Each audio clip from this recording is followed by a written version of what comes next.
Meditation നമ്മളിവിടെ പഠിക്കുന്നത് രാജയോഗമാണ്. ആത്മാവാണെന്ന ബോധത്തിലിരുന്നുകൊണ്ട് പരമാത്മാവിനെ ഓർമ്മിക്കുക, പരമാത്മാവുമായി കണക്റ്റ് ആക്കുകയാണല്ലോ രാജയോഗം.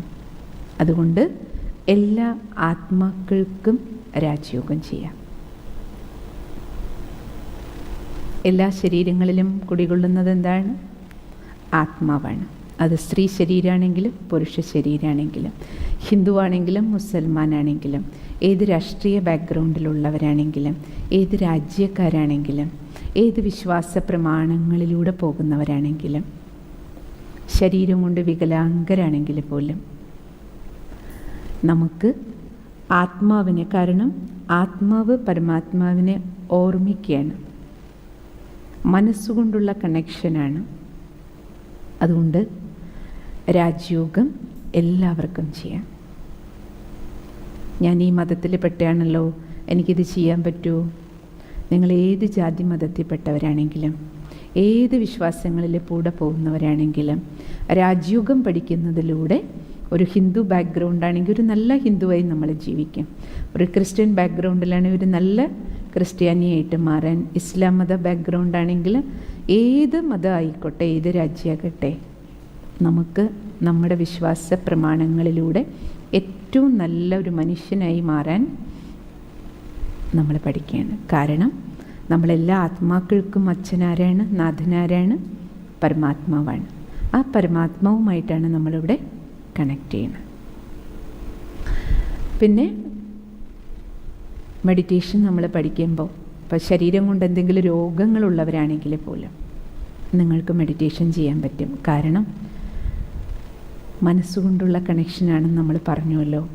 അതുകൊണ്ട് ഹോസ്പിറ്റലിൽ കിടക്കുകയാണ്. ഇപ്പോൾ കൊറോണ കാലമാണ്, പലരും ക്വാറൻറ്റൈൻ ഇരിക്കാൻ തന്നെ ബോറടിക്കുന്നുണ്ടാവും. ഒരു മാസം ഇരിക്കണം, അല്ലെങ്കിൽ 15. അത് തന്നെ ഏറ്റവും വലിയ ടെൻഷൻ ആൾക്കാർക്ക്. കൊറോണയെക്കാളും വലിയ പ്രശ്നം അകത്ത് അടങ്ങി ഒതുങ്ങി ഇരിക്കാൻ പറ്റണില്ല എന്നുള്ളതാണ്. നിങ്ങൾ രാജയോഗം പഠിച്ചാൽ നിങ്ങൾക്ക് ഇത്ര ഈസിയാണ്, നിങ്ങൾക്ക് ഏറ്റവും കൂടുതൽ ഇഷ്ടപ്പെടും. കാരണം നമ്മൾ എവിടെ ഇരിക്കുന്നോ അവിടെ ഇരുന്നുകൊണ്ട് അകത്തേക്ക് യാത്ര ചെയ്യാൻ പഠിക്കുന്നു. നമുക്ക് ഏറ്റവും ഇഷ്ടപ്പെടുന്ന ഒരു കാര്യം. നമുക്ക് സമയം പോണത്, അപ്പം നിങ്ങൾ ഈ മെഡിറ്റേഷൻ പ്രാക്ടീസ് ചെയ്യുന്നവരോട് ചോദിച്ചു നോക്കൂ. ബ്രഹ്മകുമാരീസിൽ നിത്യ സത്സംഗവും മെഡിറ്റേഷനും പഠിക്കുന്നവരെല്ലാവരും വിളിക്കുമ്പോൾ ഇപ്പോഴും പറയണത്, സിസ്റ്ററെ നമുക്ക് സമയം തികയുന്നില്ല. എല്ലാവരും ചോദിക്കും, നിങ്ങൾ എങ്ങനെ വീട്ടിലിരിക്കണ ഈ കാലം? 1.5 വർഷമായിട്ട് ലോക്ക്ഡൗൺ ആണല്ലോ, സെൻറ്ററുകളിലേക്ക് പോലും പോകാൻ പറ്റില്ല. ബാക്കി അമ്പലത്തിൽ പോകുന്നവർക്ക് പോലും അയ്യോ അമ്പലത്തിൽ പോകാൻ പറ്റണില്ലല്ലോ എന്നുള്ള വിഷമമുണ്ട്. പക്ഷെ മെഡിറ്റേഷൻ പഠിക്കുന്നത് കൊണ്ട് എന്താ ഗുണം? നിങ്ങൾക്ക് വീട്ടിലാണ് ഇരിക്കണമെങ്കിൽ നിങ്ങൾക്ക് നിങ്ങളുടെ വീടിനെ ക്ഷേത്രമാക്കാം, വീടിനെ പള്ളിയാക്കി മാറ്റാം. ക്ഷേത്രത്തിൽ പോയില്ല, പള്ളിയിൽ പോയില്ല എന്നുള്ള വിഷമം പോലും ഈ സമയത്ത് നമുക്കുണ്ടാവില്ല. കാരണം നമുക്ക് എവിടെയാണ് ഇരിക്കുന്നതെങ്കിലും അവിടെ ഇരുന്നു കൊണ്ട് ആത്മാവിനെ എന്ത് ചെയ്യാം? പരമാത്മാവുമായിട്ട് കണക്ട് ചെയ്യാം. പിന്നെ നേരത്തെ പറഞ്ഞല്ലോ സിസ്റ്റർ, വികലാംഗരാകട്ടെ, ഗർഭിണികളാകട്ടെ, അങ്ങനെയുള്ള അവസ്ഥയിലെല്ലാം നിങ്ങൾക്ക് മെഡിറ്റേഷൻ ചെയ്യാം. ഇപ്പോൾ ബാക്കി യോഗാസനങ്ങളും ഒക്കെ നമുക്ക് ചിലപ്പോൾ ഗർഭിണിയായിരിക്കുമ്പോഴൊന്നും ചെയ്യാൻ പറ്റില്ല, വികലാംഗർക്ക് ചിലപ്പോൾ ചെയ്യാൻ പറ്റില്ല, അല്ലേ? പക്ഷെ രാജയോഗം ഇത് ആത്മാവും പരമാത്മാവുമായുള്ള കണക്ഷൻ ആയതുകൊണ്ട് ഏത് ശാരീരിക ബുദ്ധിമുട്ടുള്ളവർക്കും മനസ്സുകൊണ്ട് ഈ കണക്ഷൻ ചെയ്യാൻ പറ്റും.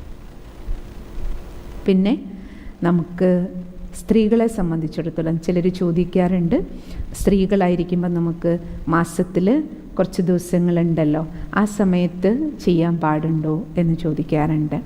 അപ്പോൾ ആ സമയത്ത് വേണമെങ്കിലും നമുക്ക് തീർച്ചയായിട്ടും മെഡിറ്റേഷൻ ചെയ്യാം. അപ്പോൾ ആ സമയത്ത് നമുക്ക് ക്ഷേത്രത്തിൽ പോകാൻ പാടില്ലാത്ത സമയത്ത് നമ്മൾ അമ്പലത്തിൽ പോവില്ല, പൂജ ചെയ്യില്ല, അങ്ങനെയുള്ള കാര്യങ്ങൾ ചെയ്യില്ല. പക്ഷേ നമുക്ക് ആ സമയത്തും വീട്ടിലിരുന്നുകൊണ്ട് മെഡിറ്റേഷൻ ചെയ്യാം. കാരണം മെഡിറ്റേഷൻ ചെയ്യുമ്പോഴുള്ള ഗുണം എന്താ? കാരണം മാസത്തിലെ ആ ഒരാഴ്ച എന്ന് പറയുന്നത് ലേഡീസിനെ സംബന്ധിച്ചിടത്തോളം ഫിസിക്കലി നല്ല കുറച്ച് ബുദ്ധിമുട്ടുള്ള സമയം. അതുകൊണ്ട് തന്നെയാണ് ശരിക്കും പൂർവികർ ആ സമയത്ത് വീട്ടുജോലി, അടുക്കളയിൽ പോലും കയറണ്ട പറയില്ല. അതിൻ്റെ അർത്ഥം എന്താണ്? കുറച്ച് റെസ്റ്റ് എടുത്തോളൂ എന്നുള്ളതാണ്. ഫിസിക്കലി നമ്മൾ ടോട്ടലി കുറച്ച് ആ സമയത്ത് വീക്കായിരിക്കും. ഹോർമോൺ ചേഞ്ച് ബോഡിയിൽ ഉണ്ടാകുന്ന ടൈമാണ്. അപ്പോൾ മനസ്സുകൊണ്ടും കുറച്ച് വീക്കായിരിക്കും. അപ്പോൾ അതുകൊണ്ട് ഒന്ന് വ്യക്തിക്ക് റെസ്റ്റ് കൊടുക്കുക എന്നുള്ളതാണ്. അപ്പോൾ ആ സമയത്ത് റെസ്റ്റിലാണെങ്കിലും നമുക്ക് എല്ലാവർക്കും എന്ത് ചെയ്യാൻ പറ്റും? മനസ്സുകൊണ്ട് മെഡിറ്റേഷൻ ചെയ്യുക. അപ്പോൾ ശാരീരിക ബുദ്ധിമുട്ടുകൾ, കാരണം പലർക്കും പലതരത്തിലുള്ള ശാരീരിക വേദനകളും, കാലുവേദനയും കൈവേദനയും വയറുവേദന, പല പ്രോബ്ലംസും ഉണ്ടാവും. അപ്പം അങ്ങനെയുള്ള ബുദ്ധിമുട്ടുകളിൽ നമ്മൾ റെഗുലർ മെഡിറ്റേഷനും പ്രാക്ടീസ് ചെയ്യുന്നതിലൂടെ ആ മാസത്തിലുണ്ടാകുന്ന ഈ പ്രശ്നങ്ങളിൽ ഒരു പരിധിവരെ നമുക്ക് വളരെയധികം മാനേജ് ചെയ്യാൻ പറ്റും. നല്ല ചേഞ്ച് നമുക്ക് ഫീൽ ചെയ്യും. പിന്നെ അത് മാത്രമല്ല, ഒരു 40 വയസ്സിനും 50 വയസ്സിനും ഇടയിലുള്ള സമയത്ത് നമ്മുടെ ടോട്ടൽ, പ്രത്യേകിച്ച് ലേഡീസിന് ഒരു മെനോപാസ് ടൈം ഉണ്ടല്ലോ. അപ്പം ആ ടൈമിൽ പലർക്കും മാനസികമായിട്ട് ഭയങ്കര പ്രശ്നങ്ങളിലൂടെ കടന്നു പോകാറുണ്ട്. കാരണം നമ്മുടെ ശരീരം ഒരു വലിയ ചേഞ്ചിലേക്ക് വരുന്ന ഒരു ടൈമാണ്. ഹോർമോൺ പ്രവർത്തനങ്ങൾ കംപ്ലീറ്റ് മാറുന്ന സമയമാണ്. ആ സമയത്ത് ചിലർക്ക് സൂയിസൈഡൽ ടെൻഡൻസി പോലും വരും. ചിലർക്ക് മാനസിക പ്രശ്നം ഉണ്ടാവും. ചിലർക്കത് വിഭ്രാന്തിയിലേക്ക് പലതരത്തിൽ നയിക്കും. ആ സമയത്താണ് പലപ്പോഴും കുടുംബങ്ങളിലെല്ലാം കലഹങ്ങൾ കൂടുതലുണ്ടാകണം.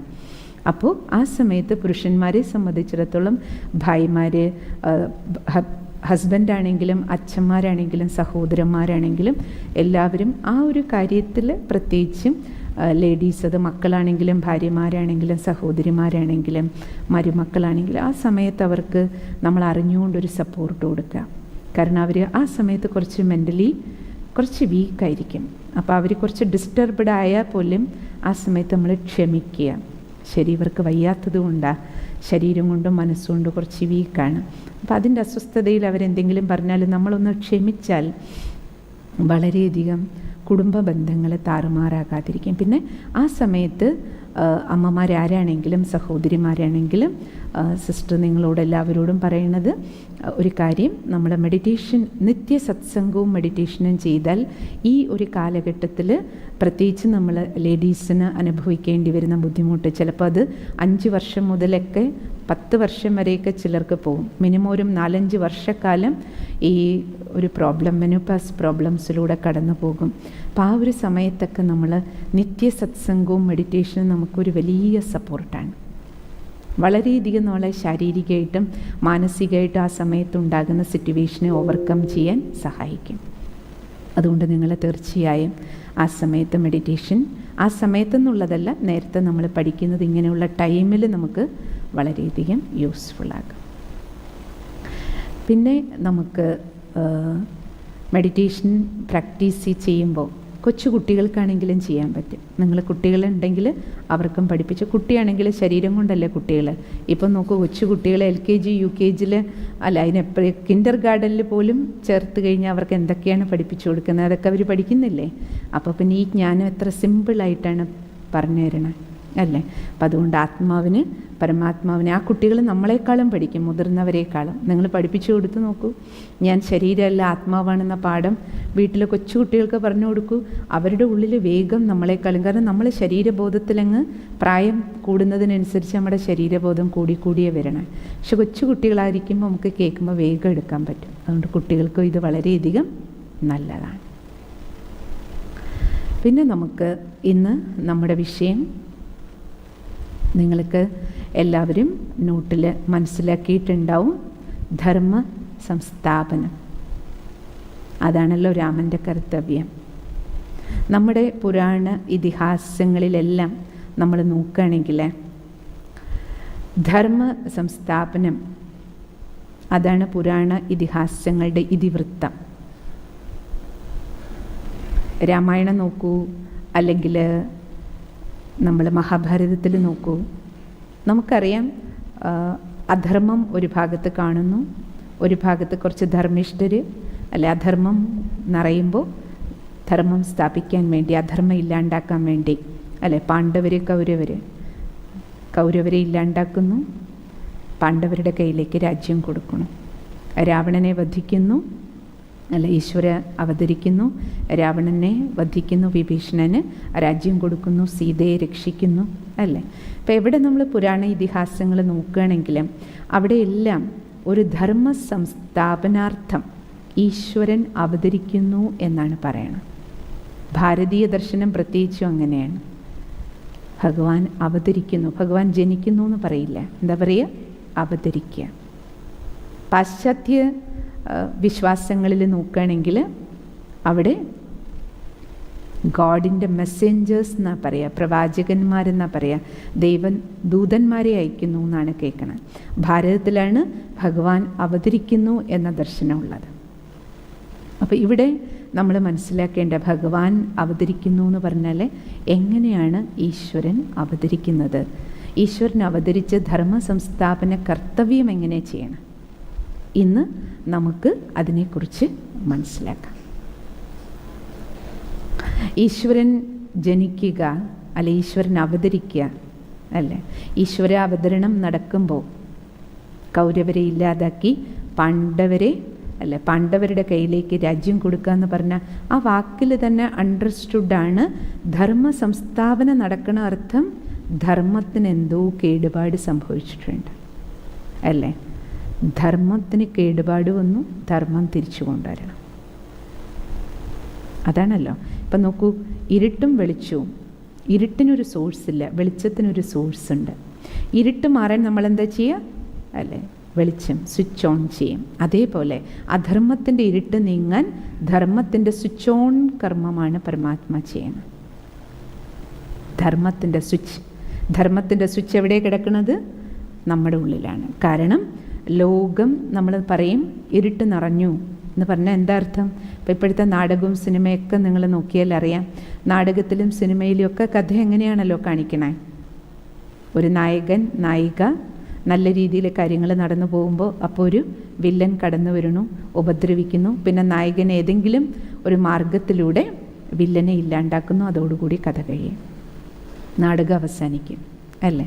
നമ്മുടെ ജീവിത നാടകവും നമ്മൾ നോക്കുകയാണെങ്കിൽ മനുഷ്യ സൃഷ്ടിയിൽ നടക്കുന്ന പരിധിയില്ലാത്ത നമ്മുടെ ഈ ജീവിത നാടകത്തിൽ നമുക്കിത് കാണാൻ കഴിയും. ആദിയിൽ ധർമ്മം ഉണ്ടായിരുന്നു, പിന്നീട് ധർമ്മത്തിന് കേടുപാട് സംഭവിച്ചു, നമ്മൾ അധർമ്മത്തിലേക്ക് പോയി, ഇരുട്ടിൽ പോയി, അപ്പോൾ വീണ്ടും നമ്മളെ വെളിച്ചത്തിലേക്ക് കൊണ്ടുവരണം. അതുകൊണ്ടാണ് നമ്മൾ ഈ സത്സംഗത്തിന് പേര് തന്നെ എന്തായിട്ടിരിക്കണേ? ജ്യോതിർഗമയ. ഇരുട്ടിലായിരുന്നു പരമാത്മ. ഈ സത്സംഗം നമുക്ക് എന്തിനാ തരുന്നത്? വെളിച്ചത്തിലേക്ക് നമ്മളെ കൊണ്ടുവരാൻ വേണ്ടിയിട്ടാണ് അല്ലേ. അപ്പം പരമാത്മ നമുക്ക് വെളിച്ചം തരാൻ വേണ്ടിയിട്ട് വരികയാണ്. ഈശ്വരൻ നൽകുന്നത് തിരിച്ചറിവിൻ്റെ വെളിച്ചമാണ്. അതിലൂടെയാണ് പരമാത്മ ധർമ്മസ്ഥാപന നടത്തുന്നത്. അപ്പം ഈശ്വരൻ ആ വെളിച്ചം നമുക്ക് എങ്ങനെ നൽകണേ? ഭഗവാനെ സ്വയം പ്രകാശമാണ് അല്ലേ, ജ്ഞാനത്തിൻ്റെ കടലാണ്, നമ്മൾ മനസ്സിലാക്കി. അപ്പം ജ്ഞാനക്കടലായ പരമാത്മ തൻ്റെ കർത്തവ്യം എങ്ങനെ ചെയ്യണേ? അതിനാണ് ഈ നിത്യ സത്സംഗം. ഇപ്പം നോക്കൂ, നമ്മുടെ ഈ സായാഹ്ന സത്സംഗം നടക്കുന്നു. ഈ സായാഹ്ന സത്സംഗം എന്ന് പറഞ്ഞാൽ ഒരു ധർമ്മ സംസ്ഥാപനയുടെ ഭാഗമാണ്. നമ്മൾ നോക്കുമ്പോൾ, നിങ്ങൾ കാണുമ്പോൾ അല്ലേ, നിങ്ങൾക്ക് മുന്നിൽ സിസ്റ്റർ ഇരുന്ന് ഈ കാര്യങ്ങൾ പറഞ്ഞു തരുന്നു, ജ്ഞാനകാര്യങ്ങൾ, ഈശ്വരീയ കാര്യങ്ങൾ പറയുന്നു. നമ്മൾ പുറമേ നോക്കുമ്പോൾ നമ്മളെ എല്ലാവരെയും കാണുള്ളൂ. യഥാർത്ഥത്തിൽ പരമാത്മാവിൻ്റെ ധർമ്മ സംസ്ഥാപന കാര്യത്തിൻ്റെ ഭാഗമായിട്ടുള്ള ഒരു സത്സംഗത്തിലാണ് നമ്മളെല്ലാവരും ഇരിക്കുന്നത്. നമ്മളെല്ലാവരും ഭഗവാന്റെ കയ്യിലെ ആ ടൂൾസ്, ഉപകരണങ്ങൾ മാത്രമാണ്. പരമാത്മാ ജ്ഞാനസാഗരൻ, ജ്ഞാനസൂര്യൻ നമുക്ക് വെളിച്ചം തരികയാണ്. നിത്യ സത്സംഗം പറഞ്ഞിരുന്നല്ലോ സിസ്റ്റർ പലതവണ നിങ്ങളോട്. ഡെയിലി പരമാത്മ നമുക്ക് സത്സംഗം തരുന്നുണ്ട്. ആ ഈശ്വരീയ ജ്ഞാനത്തെ ജ്ഞാനമുരളി എന്നാണ് ഇവിടെ പറയുക. ബ്രഹ്മകുമാരീസിലെ പ്രഭാത സത്സംഗം നിത്യേനയുണ്ട്, രാവിലെ 7 തൊട്ട് 8 മണി വരെ. നിങ്ങൾ നാടിൻ്റെ ഏത് കോണിലാണ്, ലോകത്തിൻ്റെ ഏത് കോണിലാണെങ്കിലും നിങ്ങൾക്കവിടെ ബ്രഹ്മകുമാരീസിൻ്റെ സെൻറ്റർ സമീപത്തുണ്ട്. എവിടെ പോയാലും ഇപ്പോൾ ഓൺലൈൻ സത്സംഗങ്ങളാണെന്നേ ഉള്ളൂ. നിങ്ങൾക്ക് ലോക്ക്ഡൗൺ പീരീഡ് കഴിഞ്ഞ് നിങ്ങൾക്ക് സെൻറ്ററുകളിൽ പോയ നിത്യ സത്സംഗം കേൾക്കാം. അപ്പോൾ ഈ നിത്യ സത്സംഗത്തിലൂടെ പരമാത്മ എന്താ ചെയ്യണേ? വെളിച്ചം തന്ന് നമ്മുടെ ഉള്ളിലെ ഇരുട്ട് മാറ്റിത്തരികയാണ്. ആ രീതിയിൽ ഭഗവാൻ നമ്മളോട് പറയണത്, ഈ ജ്ഞാനം നമുക്ക് ഈശ്വരൻ വന്ന് തന്നപ്പോൾ ഈ ജ്ഞാനം ആദ്യം കേട്ടത് പരമാത്മ നിത്യ സത്സംഗത്തിൽ പറയുന്ന ഒരു കാര്യമുണ്ട്. എന്താണെന്നറിയൂ മക്കളെ? ഞാൻ പരമാത്മാവാകുന്ന രാമനാണ്, നിങ്ങൾ ജീവാത്മാക്കൾ സീതമാരാണ്. നിങ്ങൾ ജീവാത്മാക്കളാകുന്ന സീതമാരെ എല്ലാവരെയും ഇപ്പോൾ ആര് പിടിച്ചു? രാവണൻ്റെ ജയിലിലാണ് നിങ്ങൾ. ആരാ രാവണൻ? 5 വികാരങ്ങളാണ് രാവണൻ. 5 വികാരങ്ങളാകുന്ന രാവണൻ്റെ ജയിലിലാണ് മക്കളെ നിങ്ങൾ. നിങ്ങളെ മോചിപ്പിക്കാൻ വേണ്ടിയിട്ട് ഞാൻ വന്നിരിക്കുകയാണ്. അപ്പോൾ ഏതാ രാവണ ജയിൽ? 5 വികാരങ്ങളുടെ ജയിലിൽ പെട്ട് കിടക്കുന്നെങ്കിൽ, അത് സ്ത്രീയാണെങ്കിലും പുരുഷനാണെങ്കിലും. നമ്മൾ ഫസ്റ്റ് പറഞ്ഞത് നിങ്ങൾക്ക് ഓർമ്മയുണ്ടാവും, ദശരഥന്മാരായിരുന്നു നമ്മൾ ആത്മാവ്, കർമ്മേന്ദ്രിയങ്ങളുടെ യജമാനന്മാരായിരുന്നു. പിന്നെ നമ്മൾ ആരായി? ദശമുഖനായി. 5 ദുർവികാരങ്ങളുടെ പിടിയിൽ പെട്ടു അല്ലേ? അതോടുകൂടി നമ്മുടെ ജീവിതം എന്തായി? ബന്ധിക്കപ്പെട്ടതായിട്ട് മാറി. അപ്പോൾ രാവണൻ്റെ പിടിയിൽ പെട്ട നമ്മളെ മോചിപ്പിക്കാൻ വേണ്ടി വരുന്ന പരമാത്മാരാമനാണ് ഈശ്വരൻ. കഴിഞ്ഞ 10 ദിവസം നമ്മൾ ആത്മാരാമനെക്കുറിച്ചാണ് മനസ്സിലാക്കിയത്. ഇവിടുന്ന് നമ്മൾ അങ്ങോട്ട് കേൾക്കുന്നത് പരമാത്മാവാകുന്ന രാമനാണ്. അപ്പോൾ പരമാത്മാരാമനാകുമ്പോൾ ആത്മാവാരാണ്? സീതയാണ് അല്ലേ? അപ്പം നമ്മൾ സീതമാരെയാണ് രാവണൻ മീൻസ് അധർമ്മം, രാവണനാകുന്ന അധർമ്മത്തിൻ്റെ പിടിയിൽ നിന്ന് രക്ഷിക്കാൻ വേണ്ടി പരമാത്മാവ് വന്ന് ജ്ഞാനപ്രകാശം നമുക്ക് നൽകണം. അതുകൊണ്ട് ഗീതയിൽ തന്നെ പറയാറുണ്ട്, ഭഗവാൻ ജ്ഞാനാസിന എന്നാ പറയാ, ജ്ഞാനത്തിൻ്റെ വാളാണ് ഉപയോഗിക്കേണ്ടത്. ഏതിന്? അല്ല, രാവണനെ കൊല്ലാൻ, നമ്മുടെ ഉള്ളിലെ രാവണ സംസ്കാരങ്ങളെ കത്തിച്ച് കളയാൻ. അത് നിങ്ങൾ കണ്ടിട്ടുണ്ടാവും, ദസറ ആഘോഷം നടക്കുന്നത് നിങ്ങൾ കണ്ടിട്ടുണ്ടാവും. ദസറയിൽ എന്താ ചെയ്യണത്? രാവണൻ്റെ വലിയ കോലം ഉണ്ടാക്കി കത്തിക്കുകയാണ് അല്ലേ? അപ്പോൾ യഥാർത്ഥത്തിൽ കത്തുന്നത് എന്താണ്? കത്തിക്കേണ്ടത് എന്താണ്? അല്ല, ഈ ഭൂതങ്ങളെയാണ്. കാമം, ക്രോധം, ചിത്രത്തിൽ കാണുന്നില്ലേ? കാമം, ക്രോധം, ലോഭം, മോഹം, അഹങ്കാരം തുടങ്ങിയ ഈ ദുർവികാരങ്ങളാകുന്ന ഭൂതങ്ങൾ നമ്മുടെ ഉള്ളിൽ രാവണനായിട്ട് കുടികൊള്ളുന്നുണ്ട്. അത് സ്ത്രീയെന്നോ പുരുഷനെന്നോ ചെറിയ കുട്ടികളെന്നോ ചെറുപ്പക്കാരെന്നോ പ്രായമായവരെന്നോ ഒന്നും വ്യത്യാസമില്ല. നമ്മൾ മെജോറിറ്റിയിലും ഉണ്ട്, അതിൽ പെർസെൻറ്റേജ് മാത്രമേ വ്യത്യാസം ഉണ്ടാവുള്ളൂ അല്ലേ? അപ്പോൾ അതുകൊണ്ട് ഇപ്പോൾ പണ്ടൊക്കെ രാവണൻ്റെ ചെറിയ കോലമായിരുന്നു. ഇപ്പോൾ ഭഗവാൻ പറയണ, മക്കളെ ഇപ്പം നിങ്ങൾ നോക്കൂ, ഇപ്പോൾ രാവണൻ്റെ വലിയ വലിയ കോലങ്ങളാണ് ഉണ്ടാക്കി കത്തിക്കണം. കാരണം എന്താ? ഇപ്പം നമ്മുടെ എല്ലാവരുടെ ഉള്ളിൽ രാവണൻ്റെ രൂപം, ക്രോധം രൂപം വലുതായി, കാമത്തിൻ്റെ രൂപം വലുതായി അല്ല, അഹങ്കാരത്തിൻ്റെ രൂപം വലുതായി. പക്ഷെ പുറത്ത് രാവണക്കോലം ഉണ്ടാക്കി കത്തിച്ചതുകൊണ്ട് നമ്മുടെ ഉള്ളിൽ നിന്ന് കത്തിപ്പോവില്ലല്ലോ. എന്തു ചെയ്യണം? അതിന് ഭഗവാൻ പറയണത് എന്താണ്? അതാണ് പരമാത്മാ നടത്തുന്ന ധർമ്മ സംസ്ഥാപനം. എന്ത് ചെയ്യണം? അകത്തുള്ള രാവണനെ കത്തിച്ച് കളയണം. അങ്ങനെ അകത്തുള്ള രാവണനെ കത്തിച്ച് കളയാൻ വേണ്ടി ഭഗവാൻ ഈ ജ്ഞാനത്തിൻ്റെ പ്രകാശം തന്നപ്പോൾ ഈ ജ്ഞാനപ്രകാശം ഉപയോഗിച്ച് ഈ ദുർവികാരങ്ങളെ ഭസ്മമാക്കുകയും മറ്റുള്ളവരെ സഹായിക്കാൻ, രാവണനെ ഇല്ലാണ്ടാക്കാൻ സഹായിക്കുകയും ചെയ്തത് ഫസ്റ്റ് നമ്പർ അർജുനൻ. ഈ ജ്ഞാനത്തെ സ്വാംശീകരിച്ചത് ബ്രഹ്മബാബയാണ്. കഴിഞ്ഞ ദിവസം ബ്രഹ്മബാബയെക്കുറിച്ച് നിങ്ങളോട് പറഞ്ഞിരുന്നു സിസ്റ്റർ. ബ്രഹ്മകുമാരീസ് ഈശ്വരീയ വിശ്വവിദ്യാലയത്തിൻ്റെ സ്ഥാപനയ്ക്ക് പരമാത്മാ ഉപയോഗിച്ച്, ഒന്നുകിൽ സ്ഥാപകനെന്ന് വേണമെങ്കിൽ പറയാം, സ്ഥാപകൻ പരമാത്മാ തന്നെയാണ്. പക്ഷേ പരമാത്മാ ഈ ചിത്രത്തിൽ നിങ്ങൾ കാണുന്നുണ്ടാവുന്നല്ലോ. അപ്പോൾ ഈ ചിത്രത്തിൽ കാണുന്നത് ബ്രഹ്മബാബയാണ്. ബ്രഹ്മബാബയ്ക്ക് പരമാത്മാ ഈ ജ്ഞാനം നൽകിയപ്പോൾ ഈശ്വരൻ ഈ ജ്ഞാനത്തെ സ്വീകരിച്ച് ആദ്യം തൻ്റെ ഉള്ളിലുള്ള രാവണ സ്വഭാവങ്ങളെ കത്തിച്ചു കളഞ്ഞു. അതിനുശേഷം അദ്ദേഹം എന്ത് ചെയ്തു? തൻ്റെ കുടുംബത്തിലുള്ള തൻ്റെ ഭാര്യ, മക്കൾ, മരുമക്കൾ അവർക്കെല്ലാവർക്കും ഈ ജ്ഞാനം കൊടുത്തു. എന്നിട്ട് എന്തായി? കുടുംബസമേതം അവരുടെ വീട്ടിലാണ് ധർമ്മസ്ഥാപന ആദ്യം അദ്ദേഹത്തിൻ്റെ ഉള്ളിൽ നടത്തി. തൻ്റെ സ്വഭാവത്തിൽ, സൂക്ഷ്മതലത്തിൽ, മനസ്സിൽ, ബുദ്ധിയിൽ, സംസ്കാരങ്ങളിൽ. കാരണം അദ്ദേഹത്തിൻ്റെ ധർമ്മസ്ഥാപന വലിയ ബുദ്ധിമുട്ടുള്ള വിഷയമായിരുന്നില്ല. എന്തുകൊണ്ടെന്നാൽ നേരത്തെ പറഞ്ഞിരുന്നല്ലോ, ഓൾറെഡി സദ്ഗുണ സമ്പന്നനായ ഒരു വ്യക്തിയായിരുന്നു. അതുകൊണ്ട് അദ്ദേഹത്തിന് ധാർമ്മികതയിലൂടെ സഞ്ചരിക്കുക എന്ന് പറയുന്ന യാതൊരു ബുദ്ധിമുട്ടും ഇല്ലാത്തൊരു വിഷയമായിരുന്നു. പക്ഷേ കൂട്ടത്തിൽ അദ്ദേഹം ആത്മബോധം പ്രാക്ടീസ് ചെയ്യും. വീട്ടിലുള്ള എല്ലാവരെയും കൊണ്ടും ആത്മബോധത്തിൻ്റെ പ്രാക്ടീസ് ചെയ്യിപ്പിച്ചിട്ട് കുടുംബം, പിന്നെ തൊട്ടടുത്ത വീടുകൾ, ബന്ധുക്കൾ, മിത്രങ്ങൾ, അങ്ങനെയാണ് ഈ ധർമ്മസ്ഥാപന കാര്യം അദ്ദേഹം ചെയ്തത്. വീട്ടിൽ അദ്ദേഹത്തിൻ്റെ കുടുംബത്തിലുണ്ടായ പരിവർത്തനം കണ്ടിട്ട് അദ്ദേഹത്തിൻ്റെ ബന്ധുക്കളും മിത്രങ്ങളും കുടുംബങ്ങൾ അങ്ങനെ ആദ്യയിൽ ഒരു 400ഓളം പേര് വളരെ ആത്മാർത്ഥമായിട്ട് അവരവരുടെ ഉള്ളിൽ, സൂക്ഷ്മത്തിൽ അവരവരുടെ ജീവിതത്തിനെ സമ്പൂർണമായിട്ടും ധാർമ്മികമാക്കി മാറ്റി. ധർമ്മസ്ഥാപന ഉള്ളിൽ സൂക്ഷ്മതലത്തിൽ നടത്തി. അതിനുശേഷമാണ് കുടുംബങ്ങളിൽ നിന്ന് ഇന്ന് ആ ധർമ്മ സംസ്ഥാപന കാര്യമാണ് ബ്രഹ്മബാബയുടെ ഒരു ഫാമിലിയിൽ നിന്ന് ആരംഭിച്ച കാര്യമാണ് ഇന്ന് മുഴുവൻ വിശ്വം മുഴുവൻ വളർന്ന് ബ്രഹ്മകുമാരീസ് ഈശ്വരീയ വിശ്വവിദ്യാലയം എന്ന പേരിൽ അറിയപ്പെടുന്ന ഈ സത്സംഗം യഥാർത്ഥത്തിൽ പരമാത്മാവിൻ്റെ ധർമ്മ സംസ്ഥാപന കാര്യമാണ്. പുറമേ നിങ്ങൾ കേൾക്കുമ്പോൾ ബ്രഹ്മകുമാരീസ് ഈശ്വരീയ വിശ്വവിദ്യാലയം അല്ലെങ്കിൽ രാജയോഗ മെഡിറ്റേഷൻ സെൻറ്റർ എന്ന് കേൾക്കുന്നുണ്ടാവും. പക്ഷേ വാസ്തവത്തിൽ ഇത് ധർമ്മ സംസ്ഥാപന കാര്യമാണ്, യജ്ഞമാണ് ഭഗവാന്റെ. ഭഗവാൻ ഈ കാര്യം എങ്ങനെ ചെയ്യിപ്പിച്ചു? ഇനി നമുക്ക് അതാണ് മനസ്സിലാക്കേണ്ടത്. കാരണം നമുക്ക് ധർമ്മം രക്ഷിക്കണമെങ്കിൽ, ധർമ്മസ്ഥാപനം നടക്കണമെങ്കിൽ നമ്മൾ മനസ്സിലാക്കണം ഈ സീതമാർക്ക് എന്താ സംഭവിച്ചേ, അധാർമികത എങ്ങനെ കടന്നുകൂടി. ആത്മാവാകുന്ന ഈ സീത വരയ്ക്കുള്ളിലായിരുന്നപ്പോൾ സുരക്ഷിതയായിരുന്നു, അയോധ്യയിൽ സുരക്ഷിതമായിരുന്നു. കാട്ടിൽ വന്നപ്പോഴും രാമനോടൊപ്പം ഇരുന്നപ്പോൾ സുരക്ഷിതമായിരുന്നു അല്ലേ? അപ്പോഴൊന്നും യുദ്ധമില്ല, ദുഃഖം ഉണ്ടായിരുന്നില്ല. ദുഃഖം എപ്പോഴാണ് തുടങ്ങിയത്? രാമനോടൊപ്പം കാട്ടിലിരുന്നപ്പോഴും സീതയ്ക്ക് യുദ്ധമില്ല, ദുഃഖം ഉണ്ടായിരുന്നില്ല അല്ലേ?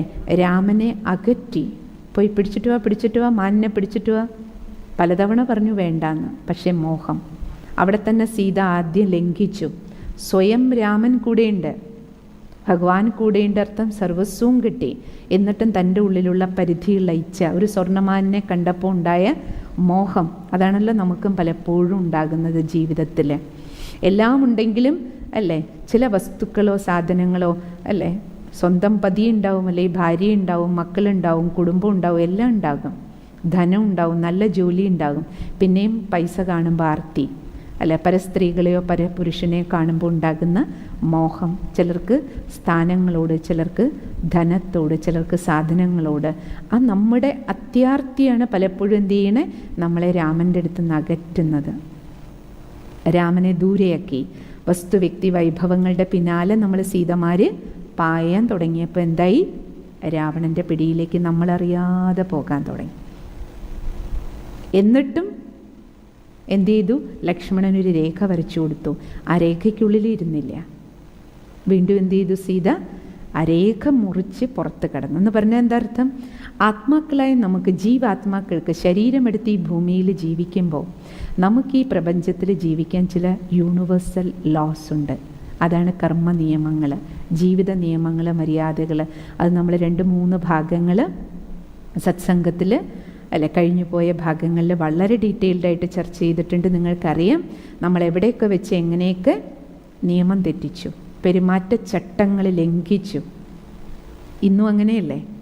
ജീവിതത്തിൽ നോക്കൂ, അച്ഛനമ്മ, ഭാര്യ ഭർത്താവ് തമ്മിലുള്ള ബന്ധങ്ങൾ എങ്ങനെ പോകണം, പക്ഷേ ഭാര്യ എവിടെയൊക്കെ പെരുമാറ്റച്ചട്ടം ലംഘിക്കുന്നു, അല്ലെങ്കിൽ ഭർത്താവ്, അല്ലെങ്കിൽ അച്ഛനും മക്കളും തമ്മിലുള്ള പെരുമാറ്റം ഇന്ന് പരസ്പരം എത്രത്തോളം മര്യാദ കൊടുത്ത് പെരുമാറാറുണ്ട്, എത്ര സ്നേഹവും മര്യാദകളും അല്ലേ, നീതിയും ന്യായവും നമ്മൾ നടപ്പാക്കുന്നുണ്ട്. അപ്പോൾ ആ പെരുമാറ്റച്ചട്ടങ്ങളാണ് യഥാർത്ഥത്തിൽ ലക്ഷ്മണരേഖ, ലക്ഷ്യത്തിലെത്താനുള്ള ചട്ടക്കൂടാണ്. പക്ഷെ ആ ചട്ടക്കൂടിൽ നിന്ന്, ആ നിയമങ്ങളിൽ നിന്നും മര്യാദകളിൽ നിന്നും നമ്മൾ പുറത്ത് കടക്കും. കാരണം വരയ്ക്കുള്ളിലിരിക്കുമ്പോൾ പലർക്കും എന്ത് തോന്നും? അയ്യോ, അച്ഛൻ്റെ അമ്മയുടെയും കുടുംബത്തിൻ്റെ വരയ്ക്കുള്ളിൽ പോലും ഇരിക്കാൻ താല്പര്യമില്ല, പുറത്ത് ചാടാനാണ് ഇഷ്ടം. സ്വാതന്ത്ര്യമല്ല, രാവണൻ്റെ വയലിലേക്ക് പോവാണ്. കേൾക്കുന്നുണ്ടല്ലോ മക്കളുമാരെല്ലാം, കുറേ കുട്ടികൾ, ചെറുപ്പക്കാർ സത്സംഗം കേൾക്കുന്നുണ്ട്. എല്ലാവരും കാത് തുറന്ന് കേട്ടുള്ളൂ. നമ്മളെപ്പോഴാണോ നമ്മുടെ രക്ഷകർത്താക്കളുടെ, നമ്മുടെ മുതിർന്നവരുടെ, നമ്മൾ ഈ സമൂഹം, ഈ ലോകത്തിൽ ജീവിക്കാൻ, ഈ പ്രപഞ്ച നമുക്ക് നാടകശാലയിൽ ജീവിക്കുമ്പോൾ നമുക്ക് എല്ലാവർക്കും ഇവിടെ ജീവിക്കുന്നതിന് വേണ്ടി ചില നിയമങ്ങളുടെ, മര്യാദകളുടെ ചട്ടക്കൂട് തന്നിട്ടുണ്ട്. നമ്മൾ ആ ചട്ടക്കൂടിൽ നിന്ന് പുറത്തു പോയാൽ, ബോധപൂർവമായിട്ടോ അല്ലാതെയോ പുറത്തു പോയാൽ, സീത പോയത് ബോധപൂർവമല്ല, അവിടെയാണ് സൂക്ഷിക്കേണ്ടത്. രാവണനായിട്ട് വന്നിട്ടല്ല കൊണ്ടുപോണേ. നമ്മൾ മക്കളെല്ലാവരും സൂക്ഷിക്കണം. നമുക്കുള്ള രാവണൻ്റെ രൂപത്തിൽ വരില്ല. ഏത് രൂപത്തിലാണ് വന്നേ? ഒരു ബ്രാഹ്മണൻ്റെ രൂപത്തിലാണ്. രൂപം മാറി വരും. ഇപ്പം നോക്കൂ, നിങ്ങൾ ഈ പ്രോഗ്രാം കണ്ടുകൊണ്ടിരിക്കുന്നത് ഫോണിലായിരിക്കും, പക്ഷേ ഈ ഫോൺ നമുക്ക് അനുഗ്രഹവുമാണ്. ഇത് തന്നെ ഇപ്പം രാമൻ്റെ കാര്യം നിങ്ങൾ ഈ ഫോണിൽ കൂടെ കേൾക്കുകയാണ്. ഇതേ ഫോണ് തന്നെ നമുക്ക് രാവണനായിട്ടും വരാം. സൂക്ഷിക്കുക, കെയർഫുള്ളായിട്ടിരിക്കുക. നിയമത്തിൻ്റെ മര്യാദകളുടെ ചട്ടങ്ങൾ ലംഘിച്ച് പുറത്തേക്ക് പോയാൽ ആരുടെ വായിൽ പോകും? രാവണൻ്റെ വായിൽ. അതാണ് നമുക്ക് ജീവാത്മാക്കൾക്ക് ഇതാണ് സംഭവിച്ചത്. അപ്പോൾ ആരെ ഇവിടുത്തെ സീതമാർ? സീത എന്ന് പറഞ്ഞാൽ ലേഡീസാണെന്ന് മാത്രം വിചാരിക്കരുത്, എല്ലാ ഭായിമാർക്കും കൂടിയുള്ളതാ. കാരണം ആത്മരൂപത്തിൽ നമ്മളെല്ലാവരും പരമാത്മാവിൻ്റെ സീതമാരാണ്, അല്ലേ? അതോ ഞാൻ ഭായിയല്ലേ, ബ്രദറല്ലേ? ശരീരം കൊണ്ട് ഭായിയാണ്, പക്ഷേ ശരീരത്തിനുള്ളിലിരിക്കുന്നത് ആരാണ്? ആത്മാവ് പുരുഷനാണ്. അത് സ്ത്രീ ശരീരത്തിലാണെങ്കിൽ ആത്മാവ് ആരാണ്? പുരുഷനാണ്. പുരുഷൻ എന്ന് പറഞ്ഞ അർത്ഥം പുരത്തിലിരിക്കുന്നവൻ പുരുഷൻ. ശരീരമാകുന്ന പുരത്തിനുള്ളിൽ, അല്ല അത് സ്ത്രീയാണെങ്കിലും പുരുഷൻ്റെ ശരീരത്തിലാണെങ്കിലും നമ്മളെല്ലാവരും ആരാണ്? പരമാത്മാവിൻ്റെ മക്കളാണ്, അല്ല പരമാത്മാ രാമനാകുമ്പോൾ നമ്മളെല്ലാവരും സീതമാരാണ്. അപ്പോൾ നമ്മൾ പറഞ്ഞു വന്നത് എന്താണ്? ചട്ടലംഘനത്തിലൂടെയാണ് അധർമ്മമാകുന്ന രാവണൻ്റെ വായിൽ നമ്മൾ പോയത്. അധർമ്മമാകുന്ന രാക്ഷസൻ്റെ, അധർമ്മങ്ങളാകുന്ന അസുരന്മാരുടെ കയ്യിലേക്ക് പോകും. അപ്പോൾ ധർമ്മസ്ഥാപനയ്ക്ക് വേണ്ടി, പുനഃസ്ഥാപനയ്ക്ക് ആർക്ക് വരണം? പരമാത്മാവിന് വരണം. രാവണൻ പിടിച്ചുകൊണ്ട് പോയിട്ടും, രാവണൻ്റെ കയ്യിൽ പോയിട്ടും നമ്മൾ കാണുന്നുണ്ടല്ലോ കഥയിൽ, ചിത്രത്തിൽ കണ്ടില്ലേ? സീതയെ കൊണ്ടുപോയിട്ട് രാവണൻ എവിടെ ഇരുത്തി? സീതയോട് പറയുന്നുണ്ട്, സീതയുടെ അനുവാദം ഇല്ലാതെ തൊടാൻ പറ്റില്ല രാവണന്. പാതിവൃത്യത്തിന് അത്രയും ശക്തിയുണ്ടെന്നാണ് അർത്ഥം. നമുക്ക് ജീവിതത്തിൽ ഏതെങ്കിലും ഒരു ചതിക്കുഴിയിൽ നമ്മൾ പെട്ടാൽ പോലും നമുക്ക് നമ്മുടെ പ്യൂരിറ്റി, നമ്മുടെ ഉള്ളിൽ സത്യതയുണ്ടെങ്കിൽ, ശുദ്ധിയുണ്ടെങ്കിൽ, പാതിവൃത്യം ഉണ്ടെങ്കിൽ, ഒരേ ഒരു പതിവ്രത അല്ലേ, ഒരു പതിയുടെ മേൽ പാതിവൃത്യം വെച്ച് നമ്മൾ ജീവിക്കുമ്പോൾ, അതൊന്ന് പാതിവൃത്യം എന്ന് പറയുമ്പോൾ ഒന്ന് നമുക്ക് സമൂഹത്തിൽ, നമ്മുടെ കുടുംബജീവിതത്തിൽ ഉണ്ടായിരിക്കേണ്ട പാതിവൃത്യം. രണ്ടാമത്തത് ഈ ആത്മാവിനാകുന്ന സീതയ്ക്ക് പതി പരമേശ്വരൻ ഭഗവാനുമായിട്ടുള്ള നമ്മുടെ അകമഴിഞ്ഞ ബന്ധമുണ്ടെങ്കിൽ, ഏത് കൂരിരുട്ടിൽ നമ്മൾ എന്ത് തരത്തിലുള്ള അപകടത്തിൽ പോയി പെട്ടാൽ പോലും നമ്മുടെ പ്യൂരിറ്റിയുടെ ബലം, സർവശക്തിവാൻ്റെ കോട്ടയ്ക്കുള്ളിൽ നമ്മൾ സുരക്ഷിതരായിരിക്കുമെന്നുള്ളതാണ്. അതായത് ഒരു രാവണനാണെങ്കിൽ പോലും നമ്മളെ തൊടാൻ പറ്റില്ല. അത്രയധികം ശക്തി നമുക്ക് പരമാത്മാ പിതാവിൽ നിന്നും കിട്ടും, നമ്മുടെ പവിത്ര ജീവിതത്തിൽ നിന്ന് കിട്ടും. പക്ഷെ ജീവിതം പവിത്രമായിരിക്കണം. മനസ്സ വാച കർമ്മണ പ്യൂരിറ്റിയുടെ ബലം വേണം, സത്യതയുടെ ശക്തി വേണം. അത് നമുക്ക് വന്ന് സംരക്ഷണം തരും. അപ്പോൾ സീത നോക്കൂ, അശോകവാടികയിൽ അല്ലേ, സീതയെ സംബന്ധിച്ചിടത്തോളം ശോകം ആരംഭിച്ചു. അശോകവാടികയിലിരിക്കുക, പക്ഷെ ശോകത്തിലാണ്, ദുഃഖത്തിലാണ്. എന്തുകൊണ്ടാണ് ദുഃഖം? എല്ലാ സൗകര്യങ്ങളും രാവണൻ ചെയ്തു കൊടുത്തു, പരിചാരകരുടെയും കൊടുത്തു, എല്ലാമുണ്ട് സീതയ്ക്ക് അവിടെയും. പക്ഷെ ആരില്ല? രാമനില്ല. അതാണ് ദുഃഖത്തിൻ്റെ കാരണം. രാമൻ എപ്പോൾ ജീവിതത്തിൽ നിന്ന് അകലുന്നോ, നമ്മൾ മനസ്സിലാക്കേണ്ടത് അതാ. നമ്മളിപ്പോൾ സീതമാർക്ക് ഈ രാവണൻ്റെ രാജ്യത്തിൽ, വികാരി ലോകത്തിൽ, കലിയുഗി ലോകത്തിൽ എല്ലാമുണ്ട്. സുന്ദരമായ ശരീരം, അല്ല പൈസയ്ക്ക് പൈസ, പദവിക്ക് പദവി, പേര്, പ്രശസ്തി, എല്ലാ സാധനങ്ങളും സാമഗ്രികളും ഉണ്ട്. പക്ഷെ എന്നിട്ടും എന്തുകൊണ്ടാണ് ദുഃഖം? ചിലർ പറയില്ല എല്ലാം ഉണ്ട്, പക്ഷെ എന്താണെന്നറിയില്ല, മനസ്സിന് എപ്പോഴും ഒരു അസ്വസ്ഥത, ഒരു കാലി. എന്താ കാലി? അല്ലേ, ആരില്ല, പരമാത്മാവിൽ നിന്ന് അകന്നുപോയി നമ്മൾ. അതാണ് നമുക്ക് സംഭവിച്ചത്. അടുത്ത ശൂന്യത എന്താണ്? ആത്മാവാകുന്ന സീതയ്ക്ക് നഷ്ടപ്പെട്ടത് എന്താണ്? നമ്മുടെ ധർമ്മം. എന്താ ധർമ്മം? ആൾക്കാർ പറയില്ല ലോകത്തിലൊന്നും ധർമ്മമില്ല, ലോകത്തിൽ മുഴുവൻ അധർമ്മമാണ്. ലോകം എന്ന് പറഞ്ഞാൽ ആരാ? ലോകത്തിൽ അവിടെ പോയി മണ്ണിലും മരത്തിലാണോ ധർമ്മം നോക്കാൻ പറ്റുമോ? ഇല്ല. ധർമ്മം എവിടെയുള്ളതാ? ആത്മാവിലുള്ള സദോ ഗുണങ്ങളാണ് ധർമ്മം. ആ 7 ഗുണങ്ങളാണ് ധർമ്മം. ധർമ്മം അർത്ഥം ധരിച്ചിരിക്കുന്നത്, ആത്മാവ് ധരിച്ചിരിക്കുന്നത്. ആത്മാവ് സ്വമേധയാ സ്വധർമ്മത്തിൽ തനതായ സംസ്കാരം നമ്മൾ വീട്ടിൽ നിന്ന് വന്നപ്പോൾ കൊണ്ടുവന്നത്, നമ്മൾ ധരിച്ചു കൊണ്ടുവന്നത് എന്താണ്? 7 ഗുണങ്ങളാണ്. ആ ധർമ്മം നമ്മളിൽ നിന്ന് അകന്നുപോയി. ആ ധർമ്മമാണ് കേടുവന്നിരിക്കുന്നത്. അതിൻ്റെ സ്ഥാനത്ത് എന്തു വന്നു? അല്ലെ അധാർമിക സ്വഭാവങ്ങൾ വന്നു. ദേഷ്യം, അല്ലെ അസൂയ, വെറുപ്പ്, വിദ്വേഷം. ഇതാണ് നമ്മുടെ ജീവിതത്തിന് ഇരുട്ടും ദുഃഖവും തന്നുകൊണ്ടിരിക്കുന്നത്. അപ്പോൾ ധർമ്മം സ്ഥാപിക്കുക അർത്ഥം എന്താ? ധർമ്മ പുനഃസ്ഥാപന എന്ന് പറഞ്ഞാൽ എന്താ ചെയ്യുക? ഭഗവാൻ അപ്പോൾ എന്താ ചെയ്യുക? മൂല്യച്യുതിയിൽ നിന്ന് നമ്മളെ മൂല്യവാനാക്കി മാറ്റുക. ഏതാ മൂല്യം? 7 ഗുണങ്ങൾ. ആ വാല്യൂസ് നമ്മുടെ ജീവിതത്തിലേക്ക് തിരിച്ചു വരുമ്പോൾ, സദോ ഗുണിയാകുമ്പോൾ നമ്മുടെ ജീവിതം എന്താകും? ധാർമ്മികമായിട്ട് മാറും. അപ്പോൾ സദോ ഗുണിയാകുക, അതാണ് ധർമ്മ സംസ്ഥാപനം. ധർമ്മസ്ഥാപന എന്ന് പറഞ്ഞാൽ അതാണ്, അല്ലേ? സദോ ഗുണിയായിട്ട് മാറാൻ ആദ്യം എന്ത് വേണം? ബോധമുണരണം. ഭഗവാൻ 3 തരത്തിലാണ് ധർമ്മസ്ഥാപനം നടത്തുന്നത്. ത്രിമൂർത്തി കർത്തവ്യം എന്നാണ് അതറിയപ്പെടുന്നത്. ത്രിമൂർത്തി കർത്തവ്യം. കാരണം മൂല്യച്യുതി സഹസ്രാബ്ദങ്ങളായിട്ട് നടന്നിരിക്കുകയാണ്. ഇന്നും ഇന്നലെയും തുടങ്ങിയതല്ല. ആത്മാവ് ജനന മരണ ചക്രത്തിൽ വന്നപ്പോൾ ആത്മാവാകുന്ന സീത എപ്പോൾ ശരീരം എടുക്കാൻ തുടങ്ങിയോ, ഈ ഭൂമിയാകുന്ന നാടകശാലയിൽ എത്ര വസ്ത്രം നമ്മൾ മാറി എടുത്തു. ഇതിനു മുമ്പ് തൊട്ട് മുമ്പ് വേറൊരു വസ്ത്രം, അതിനു മുമ്പ് വേറൊരു വസ്ത്രം, അല്ലേ? ഇപ്പം നമ്മൾ ഈ വസ്ത്രത്തിൽ വരുന്നതിന് മുമ്പ് എത്ര വസ്ത്രം മാറിയിട്ടുണ്ട്. അപ്പോൾ ഈ ജനന മരണ ചക്രത്തിൽ കറങ്ങിയിട്ട് എന്ത് സംഭവിച്ചു? നമ്മുടെ പിതൃസ്വത്ത്, പരമാത്മാ അച്ഛൻ വീട്ടിൽ നിന്ന് വന്നപ്പോൾ തന്നുവിട്ട സ്വത്ത്, പിതൃസ്വത്ത് ഏതാ? 7 ഗുണങ്ങൾ. ആ പിതൃസ്വത്ത് ചിലവാക്കി കഴിഞ്ഞു. കളഞ്ഞു എന്ന് മാത്രമല്ല, നഷ്ടപ്പെടുത്തിയെന്ന് മാത്രമല്ല, തീർന്നു പോയി എന്ന് മാത്രമല്ല, രാവണൻ്റെ ശാപം ഏൽക്കുകയും ചെയ്തു.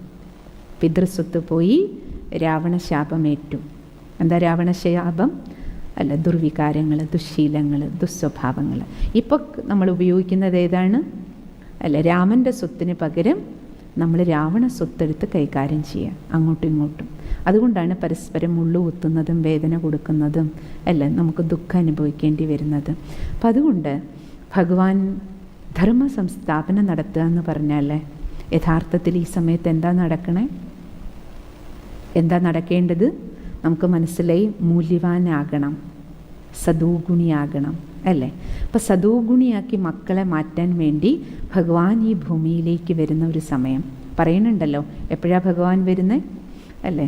അധിഗ്ലാനിയുടെ സമയത്ത്. അപ്പം ധർമ്മത്തിന് അധിഗ്ലാനി സംഭവിക്കുമ്പോൾ ഭഗവാൻ വരുന്നു. അപ്പോൾ ഭഗവാൻ വന്നത് ആദ്യം തിരിച്ചറിഞ്ഞ അർജുനൻ ബ്രഹ്മബാബയായിരുന്നു. ബ്രഹ്മബാബ മൂല്യച്യുതിയുടെ ആരംഭത്തിൽ തന്നെ 1936 തന്നെ സ്വയം തിരിച്ചറിഞ്ഞു. പരമാത്മാവിനെ തിരിച്ചറിഞ്ഞു, പരമാത്മാവ് നൽകിയ ജ്ഞാനത്തെ തിരിച്ചറിഞ്ഞു. എന്നിട്ട് എന്ത് ചെയ്തു? പരമാത്മാ അദ്ദേഹത്തിന് നൽകിയ നാമമാണ് ബ്രഹ്മാവ്. നീ ബ്രഹ്മാവാകണം. ബ്രഹ്മാവാകുക അർത്ഥം എന്താ? സ്ഥാപന നടത്തണം. ബ്രഹ്മാവിലൂടെ സ്ഥാപന എന്ന് നമ്മൾ കേട്ടിട്ടുണ്ട്. അപ്പം പരമാത്മാവാണ് സ്ഥാപനയുടെ കാര്യം ചെയ്യിപ്പിക്കുന്നത്. പക്ഷെ ചെയ്യാൻ കൈകൾ വേണമല്ലോ. പരമാത്മാ പരം ജ്യോതി ഒരു പ്രകാശ ബിന്ദുവല്ലേ. ഈശ്വരൻ ഒരിക്കലും നമ്മളെപ്പോലെ ശരീരം എടുക്കില്ല.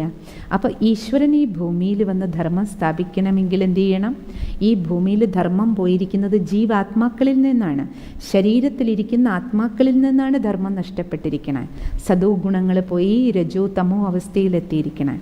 അപ്പോൾ ധർമ്മസ്ഥാപന ആരിൽ നിന്ന് തുടങ്ങണം? മനുഷ്യാത്മാവിൽ നിന്ന് തുടങ്ങണം. അതിനുവേണ്ടി നമ്പർ 1 ആയിട്ട് പരമാത്മ നൽകിയ ജ്ഞാനത്തെ സ്വീകരിച്ചിട്ട് തൻ്റെ ജീവിതത്തെ മൂല്യവത്താക്കി മാറ്റുന്നതിന് ഫസ്റ്റ് സ്റ്റെപ്പ് വെച്ചത് ബ്രഹ്മബാബയാണ്. അപ്പോൾ ഭഗവാൻ, അദ്ദേഹത്തിൻ്റെ മുൻപുള്ള പേര് ദാദാ ലേഖരാജ് എന്നായിരുന്നു. എപ്പോഴാണോ ഈശ്വരൻ ഈ ജ്ഞാനം നൽകിയത്, ഈശ്വരൻ്റെ ജ്ഞാനത്തെ മനസ്സിലാക്കി ഈശ്വരീയ കാര്യം ചെയ്യാൻ പരമാത്മ ഡയറക്ഷനിൽ ജീവിതം ജീവിക്കാൻ തുടങ്ങിയത്, അപ്പോൾ പരമാത്മ നൽകിയ നാമമാണ് ബ്രഹ്മാവ്. എന്താ ബ്രഹ്മാവിൻ്റെ കർത്തവ്യം? അത് പരമാത്മ വ്യക്തമാക്കി കൊടുത്തു. ബ്രഹ്മബാബയോട് പറഞ്ഞു, ഈശ്വരൻ്റെ കർത്തവ്യം എന്താണോ കുഞ്ഞെ, അതാണ് നിൻ്റെയും കർത്തവ്യം. കാരണം ഞാൻ ഈശ്വരനാണ്, അല്ലേ? നിങ്ങളെൻ്റെ മക്കളാണ്. കാരണം കുട്ടി ദേഹമല്ല, ദേഹിയാണ്. ആദ്യം ആത്മജ്ഞാനം കൊടുത്തു. ബ്രഹ്മബാബ ആത്മബോധം പ്രാക്ടീസ് ചെയ്തു. അപ്പോൾ പരമാത്മാ പറഞ്ഞു, ആത്മാക്കളായ നിങ്ങൾ പരമാത്മാവിൻ്റെ സന്താനമായതുകൊണ്ട് നിങ്ങൾ ഓരോരുത്തരും എന്നെ പോലെയാണ്. ഭഗവാൻ എങ്ങനെയാണ്? ഓരോ ഗുണങ്ങളുടെ സാഗരമാണ്. അപ്പം നിങ്ങൾക്ക് എന്നെ പോലെ എൻ്റെ സ്വരൂപത്തിലേക്ക് തിരിച്ചു വരണം. പരമാത്മാവിൽ അല്ലേ ഗുണങ്ങൾ മാത്രമേ ഉള്ളൂ, അത് ഗുണങ്ങൾ കടൽ പോലെയാണ്. അപ്പോൾ പരമാത്മാ സൃഷ്ടിക്കുക എന്ന് പറഞ്ഞാൽ എന്താ ചെയ്യണേ അല്ലേ? ഈശ്വരനെ അതുകൊണ്ടാണ് ഗോഡ് എന്ന് പറയണം. GOD, ജനറേറ്റർ, ഓപ്പറേറ്റർ, ഡിസ്ട്രോയർ, സൃഷ്ടി, സ്ഥിതി, സംഹാരം. അപ്പം പരമാത്മാ ഈ കർത്തവ്യം ബ്രഹ്മബാബയിലൂടെ എങ്ങനെ ചെയ്തു? ബ്രഹ്മാവിനോട് പറഞ്ഞു ആദ്യം സ്വയം സദോഗുണിയാകും. അതിന് പ്രാക്ടീസ് കൊടുത്തു. ദേഹമല്ല ദേഹിയാണ്. ബ്രഹ്മബാബ 93 വയസ്സ് വരെയും എഴുതി അഭ്യസിക്കുമായിരുന്നു. ഡയറികൾ അദ്ദേഹത്തിൻ്റെ അലമാരയിൽ നിന്ന് കിട്ടിയത് ഞാനൊരാത്മാവാണെന്ന ബോധം പ്രാക്ടീസ് ചെയ്യുന്നതായിരുന്നു. ഡീപ്പ് സൈലൻസിലിരുന്ന് ദേഹത്തിൽ നിന്ന് വേറിട്ട് ദേഹിയാണെന്നുള്ള അഭ്യാസം ചെയ്തു. മകനെയും മോളെയും മരുമകളെയും ഭാര്യയെ കൊണ്ടെല്ലാം ഈ അഭ്യാസം ചെയ്യിച്ചു. ദേഹമല്ല ദേഹിയാണ്. എന്നിട്ട് അദ്ദേഹം ദൃഷ്ടികോൺ മാറ്റി. ഭാര്യ എന്നുള്ളതിന് പകരം പരമാത്മസന്താനം. മകളെ ഈശ്വരൻ്റെ സന്താനമായിട്ട് കണ്ടു, മരുമകളെ ഈശ്വരീയ സന്താനമായിട്ട് കണ്ടു. അപ്പം ആദ്യം അദ്ദേഹത്തിൻ്റെ ബോധതലത്തിൽ ഈ അഭ്യാസം അദ്ദേഹം ചെയ്തു. അതുകൊണ്ടാണ് അദ്ദേഹത്തെ ബ്രഹ്മാവെന്ന് വിളിച്ചത്. സദോ ഗുണങ്ങൾ എവിടെ കിടക്കുക? ആത്മാവിൽ കിടക്കുക.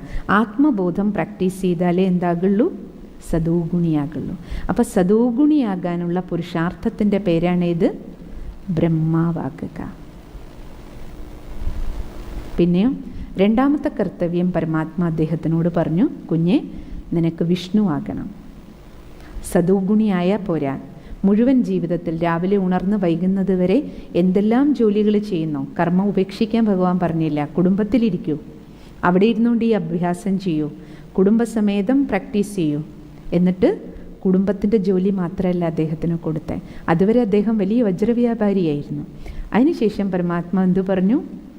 മുഴുവൻ വിശ്വത്തിൻ്റെ മംഗളത്തിന് നിമിത്താകണം. കർമ്മം ഉപേക്ഷിക്കാൻ സമ്മതിച്ചില്ല.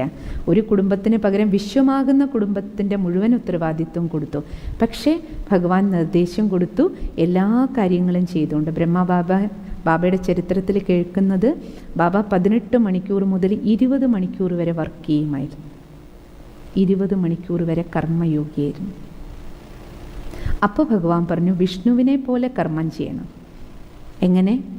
പാലന, സദോ ഗുണങ്ങളെ നിലനിർത്തിക്കൊണ്ട് ശാന്തതയും വിനയവും സത്യതയും ശുദ്ധിയും ധർമ്മത്തിലിരുന്ന് കർമ്മം ചെയ്യണം. അതാണ് വിഷ്ണു.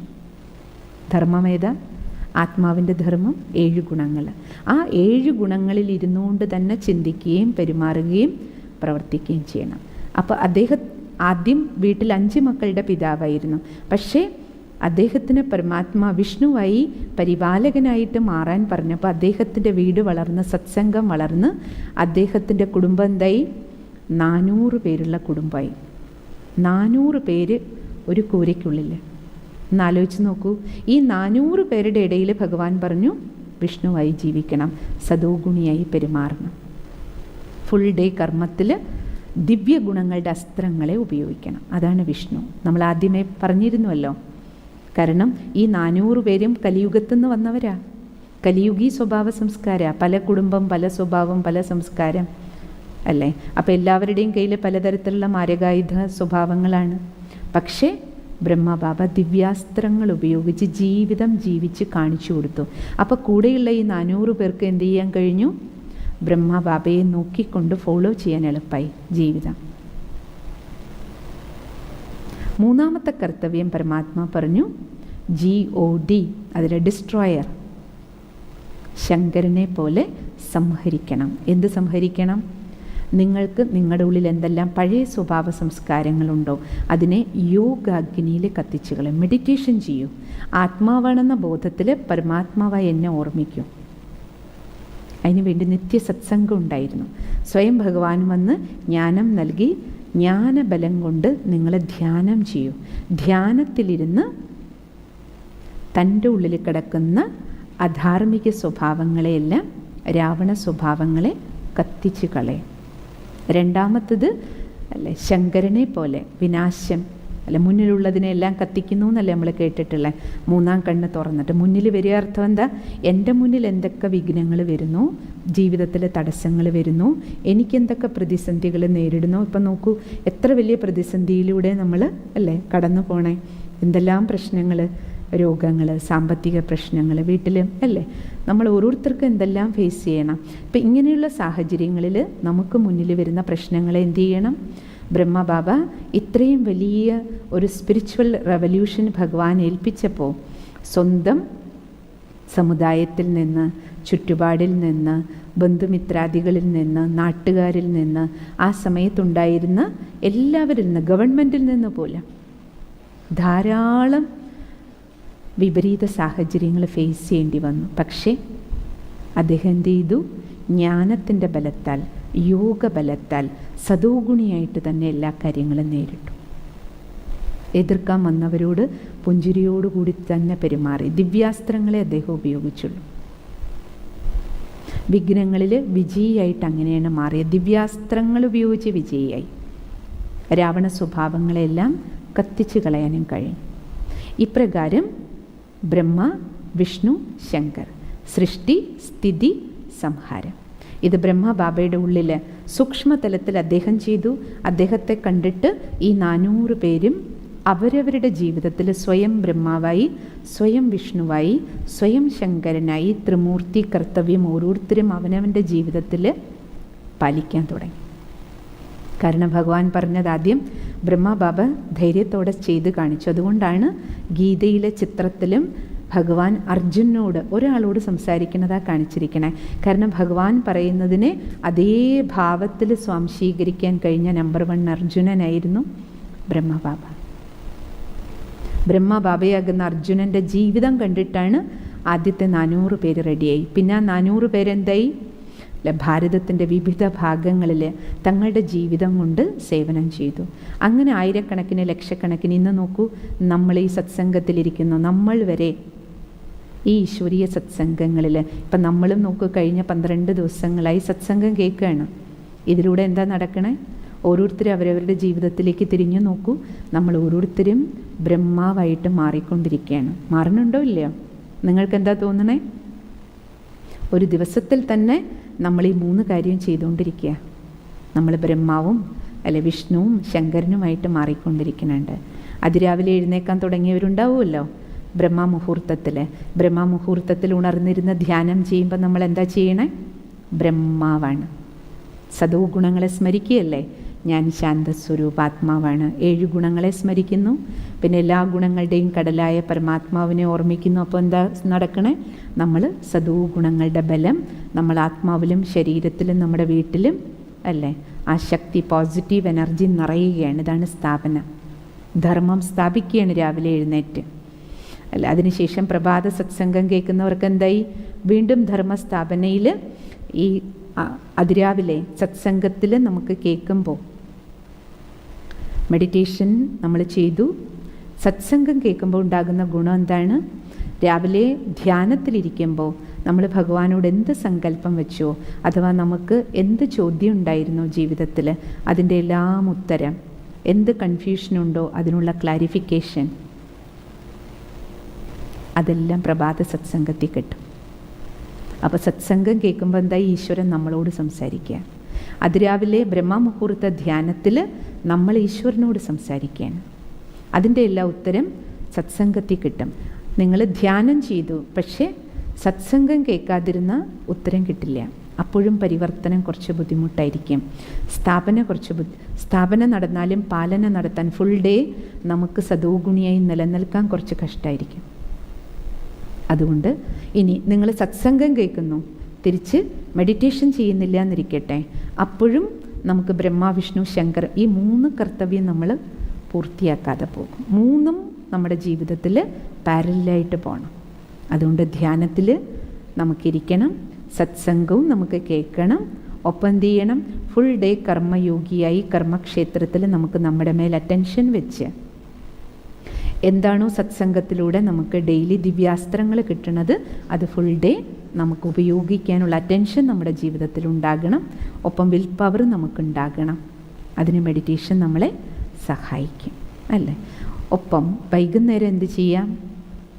വൈകുന്നേരം ആകുമ്പോഴേക്കും നമുക്ക് ശങ്കരനെ പോലെ രാത്രി ഉറങ്ങാൻ കിടക്കുന്നതിന് മുമ്പ് എന്ത് ചെയ്യുക? അവരവരുടെ ഫുൾ ഡേ എന്ത് നടന്നു അവനവൻ്റെ ഡയറിയിൽ പരമാത്മാവിന് മുന്നിൽ നമ്മുടെ പ്ലസ് മൈനസ്, പ്രത്യേകിച്ച് മൈനസുകൾ എന്തൊക്കെ സംഭവിച്ചോ ഈശ്വരന് മുന്നിൽ എഴുതി വയ്ക്കുക. അതൊരു നല്ല ശീലമാണ്. കാരണം എഴുതുമ്പോൾ ഈശ്വരന് മുന്നിലാണ് എഴുതി വെക്കുന്നതെങ്കിലും അതാര് കാണും? നമ്മളാണ് കാണും. നമ്മൾ ഫീൽ ചെയ്യും.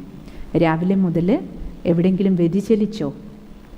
എനിക്ക് വിഷ്ണുവായി നിലനിൽക്കുന്നതിന് പകരം എവിടെയെങ്കിലുമൊക്കെ ഞാൻ ട്രാക്ക് മാറി സഞ്ചരിച്ചോ? മനസ്സിലെന്തെങ്കിലും പിഴവ് പറ്റിയോ? വേണ്ടാത്ത ചിന്തകൾ എന്തെങ്കിലും വന്നോ? ഇന്നും കൂടെ ഭഗവാൻ മഹാവാക്യത്തിൽ പറഞ്ഞു, മക്കളെ, മനസ്സിലെന്തെങ്കിലും വേണ്ടാത്ത ചിന്ത വന്നാൽ പോലും അത് മനസ്സിൽ തന്നെ ഇട്ട് തീർക്കണേ, കർമ്മേന്ദ്രിയങ്ങളിലൂടെ വികർമ്മങ്ങളാക്കി മാറ്റല്ലേ എന്നാണ് പറഞ്ഞ ഭഗവാൻ. അതിനെന്ത് വേണം? ബുദ്ധി വേണം, ബോധം വേണം, അറ്റൻഷൻ വേണം, വേണ്ടേ? അപ്പോൾ രാത്രി നമ്മൾ ഉറങ്ങണതിന് മുമ്പ് എന്ത് ചെയ്യുക? പരമാത്മാവിൻ്റെ ഓർമ്മയിലിരുന്ന് എന്തെങ്കിലും മൈനസുകൾ സംഭവിച്ചിട്ടുണ്ടെങ്കിൽ അത് നോട്ട് ചെയ്തിട്ട് നമ്മൾ ബോധവാനായിട്ട് അത് ആവർത്തിക്കാതിരിക്കാനുള്ള ദൃഢസങ്കല്പം എടുക്കുക. നമ്മളോടൊരു പ്ലഡ്ജ് ചെയ്യുക, 5 വികാരങ്ങളാകുന്ന രാവണൻ്റെ പിടിയിൽ ഇനി ഞാൻ പെടില്ല. പിന്നെ ഈശ്വരനോടും പ്ലഡ്ജ് ചെയ്യുക. എന്ത് പ്ലഡ്ജ്? ഞാൻ ഈ എടുത്ത പ്രതിജ്ഞ തെറ്റിക്കില്ല. ദാനം കൊടുത്ത വസ്തു തിരിച്ചെടുക്കരുതെന്ന് പറയില്ലേ? ഈശ്വരനാണ് ഞാൻ ദാനം കൊടുത്തത്. ആ പ്ലഡ്ജ് ആ ബോധം നമ്മളെ എന്ത് ചെയ്യും?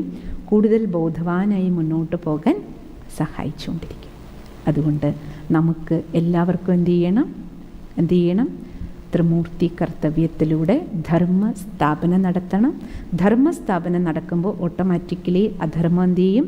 അധർമ്മമാകുന്ന രാവണൻ്റെ പിടിയിൽ നിന്ന് നമ്മൾ ആത്മാക്കളാകുന്ന സീതമാർ സ്വമേധയ മോചിപ്പിക്കപ്പെടും. അപ്പോൾ ഇന്നത്തെ ഗൃഹപാഠം എന്താണ്? രാവിലെ ബ്രഹ്മാവായി, പകൽ മുഴുവൻ വിഷ്ണുവായി ദിവ്യാസ്ത്രങ്ങൾ നിലനിർത്ത്. രാത്രി എന്ത് ചെയ്യുക? ശങ്കരനെ പോലെ ചെക്ക് ചെയ്യുക, ചേഞ്ച് ചെയ്യുക. ഫുൾ ഡേയും നമുക്ക് ബ്രഹ്മാവിൻ്റെയും വിഷ്ണുവിൻ്റെയും ശങ്കരൻ്റെയും പാർട്ടുണ്ട്. ഫുൾ ഡേ അല്ലേ? ഫുൾ ഡേ നമ്മുടെ മുന്നിൽ എന്ത് സാഹചര്യം വരുന്നോ, വിഘ്നം വരുന്നോ, അതിനെ അതിജീവിക്കാൻ. നമ്മളിനി വിഘ്നം വരുമ്പോൾ അയ്യോ ഭഗവാനേ ഭഗവാനേ എന്ന് പറഞ്ഞ് കരഞ്ഞുകൊണ്ടിരിക്കേണ്ട. ഓരോന്നിനും വേണം ഈശ്വരനോട് കരയും പറയും വേണ്ട. മക്കളെ പഠിപ്പിച്ച് പ്രാപ്തരാക്കിക്കൊണ്ടിരിക്കുക അല്ലേ? അതുകൊണ്ട് എന്ത് ചെയ്യണം? മക്കൾ അസ്ത്രങ്ങൾ തന്നുകൊണ്ടിരിക്കുന്നുണ്ടല്ലോ. ഈ ദിവ്യാസ്ത്രങ്ങളെ ബുദ്ധിയിൽ സ്വീകരിക്കുന്നുണ്ട്, സത്സംഗത്തിലൂടെ തരുന്നുണ്ട്, മെഡിറ്റേഷനിലൂടെ ശക്തി തരുന്നുണ്ട്. സമയത്ത് കാര്യങ്ങളിൽ ഉപയോഗിച്ച് എന്ത് ചെയ്യുക? രാവണൻ്റെ ഇല്ലാണ്ടാക്കുക. പെരുമാറ്റച്ചട്ടത്തിൻ്റെ ഉള്ളിലൂടെ പോവുക. അതിനാണ് ശ്രീമതം എന്ന് പറയുന്നത്. ശ്രീമദ് ഭഗവത്ഗീത എന്നല്ലേ പറയുന്നത്. ആ പെരുമാറ്റച്ചട്ടത്തിൻ്റെ പേരാണ് ശ്രീമദ്. അതാണ് ഭഗവാൻ നൽകുന്ന സത്സംഗം. അതുതന്നെയാണ് ശ്രീമദ് അല്ലേ? അപ്പോൾ നോട്ട് ചെയ്തില്ലേ ഗൃഹപാഠം? ഇന്നു മുതൽ രാത്രി ചാർട്ട് നിങ്ങൾ രാത്രി ഡയറി എഴുതി തുടങ്ങിയിട്ടുണ്ട്. അപ്പോൾ ഇന്ന് മുതൽ നമ്മൾ അറ്റൻഷൻ വെക്കേണ്ട ഒരു കാര്യം, രാവിലെ മുതൽ ബ്രഹ്മാവിനെ പോലെ അമൃത് വേളയിൽ ബ്രഹ്മമുഹൂർത്തത്തിൽ എഴുന്നേൽക്കുമ്പോൾ എന്ത് ചെയ്യുക? സദോ ഗുണങ്ങളെ സ്ഥാപിക്കുക, ഉറപ്പിക്കുക. 7 ഗുണങ്ങൾ ആദ്യം സ്മരിക്കുക. ആ ഓരോ ഗുണങ്ങളുടെയും സാഗരനായിട്ട് പരമാത്മാവിനെ കാണുക. മെഡിറ്റേഷൻ ഇത്ര സിമ്പിളായിട്ട് നിങ്ങൾക്ക് ചെയ്യാൻ. ഞാൻ ശാന്തിയുടെ സാഗരമാണ്, ശാന്തസ്വരൂപാത്മാവാണ്, പരമാത്മാ ശാന്തിയുടെ സാഗരമാണ്. ഭഗവാനാകുന്ന സാഗരത്തിൽ കുളിച്ച് ആത്മാവിൽ ശാന്തിയുടെ ശക്തി നിറയാണ്. അങ്ങനെ 7 ഗുണങ്ങളുടെയും സ്വരൂപമായി നമ്മളെ സ്മരിക്കുക. ആ ഓരോ ഗുണങ്ങളുടെയും കടലായി ഭഗവാനെ കാണുക. ഭഗവാന്റെ അടുത്ത് പോയിരുന്ന് ആ ഗുണങ്ങളുണ്ടാകുന്ന സാഗരത്തിൽ കുളിക്കുക. അങ്ങനെ ഓരോ ഗുണവും 5-5 മിനിറ്റ് ചെയ്യാൻ തന്നെ എന്തായി? 7-5 35 മിനിറ്റ് സുഖമായിട്ട് അലർട്ടായിട്ട് ധ്യാനം ചെയ്യാം. രാവിലെ 4 മണിക്ക് എഴുന്നേറ്റ് ചെയ്യാൻ പറ്റുകയാണെങ്കിൽ ഫസ്റ്റ് ക്ലാസ്. ശരീരവും എനർജറ്റിക്കാകും, മനസ്സും ശാന്തമാകും, ആത്മാവിന് ബലവും കിട്ടും. സ്ഥാപന രാവിലെ ചെയ്യുക. മെഡിറ്റേഷന് ശേഷം നിങ്ങളുടെ മനസ്സിൽ എന്ത് ചോദ്യമുണ്ടോ, എന്തെങ്കിലും കാര്യത്തിൽ ക്ലാരിഫിക്കേഷൻ വേണോ, എന്തെങ്കിലും ഒരു തീരുമാനം എടുക്കാൻ ബുദ്ധിമുട്ടുണ്ടോ, അത് ഭഗവാന് മുന്നിൽ മെഡിറ്റേഷന് ശേഷം സമർപ്പിക്കൂ. ബാബ, ഈ സിറ്റുവേഷനിൽ ഞാൻ എന്താ ചെയ്യേണ്ടത്? അതിനുശേഷം പ്രഭാത സത്സംഗം കേട്ടു നോക്കൂ. നിത്യ സത്സംഗം അല്ല, നമുക്ക് ഈ കർക്കിടകത്തിലെ സായാഹ്ന സത്സംഗത്തിന് ശേഷം നിങ്ങൾക്കിനി പ്രഭാത സത്സംഗം കേൾക്കാം. ആ സമയത്ത് നമ്മുടെ എല്ലാ ചോദ്യങ്ങൾക്കും ഉള്ള ഉത്തരം ഭഗവാൻ നമുക്ക് തരുന്നത് നിങ്ങൾക്ക് ഫീൽ ചെയ്യും. ഈശ്വരൻ എങ്ങനെ നമ്മളോട് സംസാരിക്കുന്നു. പണ്ട് നമ്മൾ പ്രാർത്ഥിക്കുമ്പോൾ നമ്മുടെ പ്രശ്നങ്ങൾ പറയും, പക്ഷേ എൻ്റെ ഉത്തരം ചിലപ്പോൾ പറയില്ല, എന്താ ദൈവം എൻ്റെ വിളി കേൾക്കുന്നില്ലേ എന്ന് നമുക്ക് തോന്നും. പക്ഷെ പ്രഭാത സത്സംഗത്തിൽ ഈശ്വരൻ നമ്മളോട് സംസാരിക്കുന്നത് നമുക്ക് കേൾക്കാൻ പറ്റും. അപ്പോൾ ബ്രഹ്മമുഹൂർത്ത യോഗം, അതിനുശേഷം പകൽ മുഴുവൻ നമ്മൾ ശ്രദ്ധ വയ്ക്കുക. ഏത് കാര്യത്തിൽ? വിഷ്ണുവിനെ പോലെ ദിവ്യാസ്ത്രങ്ങൾ, ദിവ്യഗുണധാരിയായിട്ട് മാക്സിമം എനിക്ക് ഓരോ കാര്യങ്ങളും ചെയ്യണം. ചിലപ്പോൾ ഏറ്റക്കുറച്ചിലുണ്ടാവും, നമ്മളാരും പെർഫെക്റ്റ് ആയിട്ടില്ല, പൂർണ്ണതയിലേക്കുള്ള പ്രയാണത്തിലാണ് നമ്മൾ. ഭഗവാന്റെ രചന എന്ന് പറഞ്ഞാൽ അതാ, ഈശ്വരനല്ലാതെ ഇല്ലാത്തതിനെ ഒന്ന് രചിക്കുകയല്ലല്ലോ. ഭഗവാൻ ധർമ്മം സ്ഥാപിക്കുന്നു എന്ന് പറഞ്ഞാൽ എന്താ അർത്ഥം? നമ്മളിൽ നിന്ന് നഷ്ടപ്പെട്ടു പോയത് നമ്മളിലേക്ക് തിരിച്ചു കൊണ്ടുവരിക. ഇതാണ് രചന ഈശ്വരൻ്റെ, അല്ലേ? അപ്പോൾ നമ്മൾ നമ്മുടെ ഈ പ്രയത്നം, എഫർട്ട് എടുത്തുകൊണ്ടിരിക്കുക. അപ്പോൾ ചെറിയ വ്യത്യാസങ്ങൾ എന്തെങ്കിലും ഉണ്ടായാലും നമ്മൾ നമ്മളെ ബോധ്യപ്പെടുത്തുക, ശരി എനിക്ക് തെറ്റുപറ്റി, തിരുത്തണം. അതുകൊണ്ട് തെറ്റുകളെ തിരുത്താനുള്ള ഏറ്റവും നല്ല മാർഗമാണ് എല്ലാ 1 മണിക്കൂറിലും 1 മിനിറ്റ് നമ്മൾ സൈലൻസിലിരുന്ന് ആ 1 മിനിറ്റിലെ ഒരു ഗുണത്തിൻ്റെ അഭ്യാസം നമ്മൾ ചെയ്യാൻ പറഞ്ഞിരുന്നുവല്ലോ, അത് നമ്മളെ സഹായിക്കും. പിന്നെ രാത്രിയിലെ ചാർട്ട് എഴുതി വയ്ക്കുക. ഡയറി എഴുതുന്ന ശീലം ഇന്നു മുതൽ നിങ്ങളെല്ലാവരും, കുട്ടികളാണെങ്കിലും ആരൊക്കെയുണ്ടോ എല്ലാ മക്കളും ഇന്നു മുതൽ രാത്രി ഈശ്വരന് ലെറ്റർ എഴുതുന്നത് തുടങ്ങും. ചാർട്ട് സമർപ്പിക്കുക. എൻ്റെ കയ്യിൽ നിന്ന് രാവിലെ മുതൽ വൈകുന്നവരെ സദോഗുണിയല്ലാത്ത മനസ്സിലെന്തെങ്കിലും മൈനസ് ഉണ്ടായോ, വാക്കുകൊണ്ട് എന്തെങ്കിലും മൈനസ് ഉണ്ടായോ, പെരുമാറ്റത്തിൽ എന്തെങ്കിലും മൈനസ് ഉണ്ടായോ, 7 ഗുണം അല്ലാത്ത എന്തെങ്കിലും ചെയ്തെങ്കിൽ എന്ത് ചെയ്യുക? തിരുത്തുക. അങ്ങനെ ഡെയിലി അറ്റൻഷൻ വെച്ച് എന്ത് ചെയ്യുക? നമുക്ക് നമ്മളിൽ തിരുത്തൽ കൊണ്ടുവരാം. ഇതാണ് നമുക്ക് ഇന്നത്തെ ഗ്രഹപാഠം. നോട്ട് ചെയ്തില്ലേ എല്ലാവരും? അപ്പം എല്ലാവരും ആരാണ്? നമ്മൾ ഓരോരുത്തരും ആരാണ്? ഓരോരുത്തരും ആരാണ്? ബ്രഹ്മാവ്. ഓരോരുത്തർക്ക് ആരാകണം? വിഷ്ണുവാകണം. ഓരോരുത്തർക്കും ആരാകണം? ശങ്കരനാകണം. അപ്പോൾ പരമാത്മാ പിതാവിന് എന്ത് ചെയ്യാൻ പറ്റും? നമ്മൾ ഓരോ മക്കളിലൂടെയും സൃഷ്ടി, സ്ഥിതി, സംഹാരം. അപ്പം നമ്മൾ ഓരോരുത്തരിലും മാറ്റം വരുമ്പോൾ എന്താവും? നമ്മുടെ വീട്ടിൽ ധർമ്മം സ്ഥാപിക്കപ്പെടും. ഇവിടെ ധർമ്മം വന്നാൽ വീട്ടിൽ ധർമ്മം വരും. നമ്മളെവിടെ ജോലി ചെയ്യുന്നോ അവിടെ ധർമ്മം വരും. അങ്ങനെ നമ്മുടെ ഓരോരുത്തരുടെയും വീടുകളിലേക്ക് ധർമ്മം തിരിച്ചു വരുമ്പോൾ എന്താകും? നമ്മുടെ നാടെന്താവും? നമ്മുടെ നാടെന്താവും? ധർമ്മമുള്ള നാടാകും. ധർമ്മമുള്ള നാടിൻ്റെ പേരെന്താണ്? ധർമ്മമുള്ള നാടിൻ്റെ പേരെന്താണ്? രാമരാജ്യം. അധർമ്മമുള്ള നാടിൻ്റെ പേരെന്താണ്? രാവണരാജ്യം. അല്ല, ഇപ്പം നമ്മളെവിടെ ഇരിക്കണം? അപ്പോൾ രാവണരാജ്യത്തിൽ. ഭഗവാൻ എപ്പോഴും പറയും, മക്കളെ നിങ്ങൾ രാവണരാജ്യത്തിലാണ്, രാമരാജ്യം സ്ഥാപിക്കാൻ ഭഗവാൻ വന്നിരിക്കുകയാണ്, അല്ലേ? അപ്പോൾ നമുക്ക് രാമരാജ്യ സ്ഥാപനയാണ് നമ്മുടെ ഓരോരുത്തരുടെയും കർത്തവ്യം.